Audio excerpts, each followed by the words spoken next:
High, আমি না ভীষণ ক্যামেরা শাই।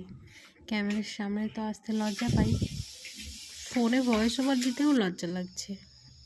তো যাই হোক, কাল রাতে আমি বানিয়েছিলাম এগ চিকেন চাউমিন। সেটার রেসিপিটাই তোমাদের সঙ্গে শেয়ার করতে এলাম। আমি আমার হাজব্যান্ড দুজনে একটু পেটুক টাইপের, খেতে ভীষণ ভালোবাসি। তাই জন্যই মাঝে মাঝে অনেক কিছু টুকটাক বাড়িতে বানিয়ে খাওয়া হয়, ভালো মন্দ।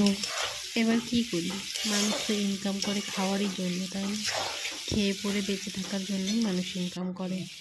তো যাই হোক, দেখো আমি এখানে চাউমিনটা বানানোর জন্য আগে থেকে চাউমিন সেদ্ধ করে নিয়েছিলাম এবং সবজিগুলো সব কেটে রেখেছিলাম।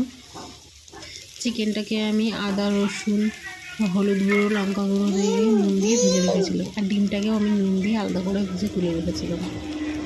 এবার আমি কড়াইতে প্রথমে আলু বিনস গাজরটা দিয়ে ভালো করে 80% মতো ভেজে নিয়েছিলাম লাল লাল করে। তারপর তার মধ্যে আমি হলুদ আর নুনটা অ্যাড করেছিলাম।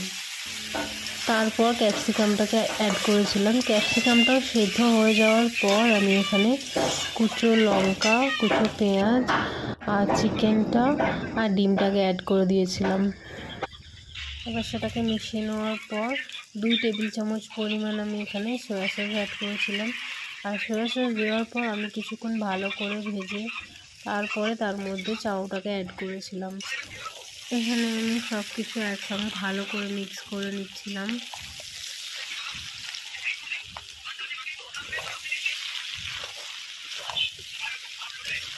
যখন আমি সবজি ভেজেছিলাম তখন আমি গুঁড়ো লঙ্কা অ্যাড করিনি। আমার মেয়ে ছোট, ও খাবে এই খাবারটা, তো ও বেশি ঝাল খেতে পারে না। তো সেই জন্য ওর জন্য আগে তুলে দিয়ে তারপর আমি এখানে টমেটো সস আর গুঁড়ো লঙ্কা অ্যাড করে সেটাকে ভালো করে মিশিয়ে নেড়ে চেড়ে তারপর নামিয়ে নিচ্ছি। চাউমিনটা সত্যি বলতে খুব টেস্টি হয়েছিল। যদি দোকানের সঙ্গে এটার কম্পেয়ার করা হয় তো এটাই জিতবে আমার মনে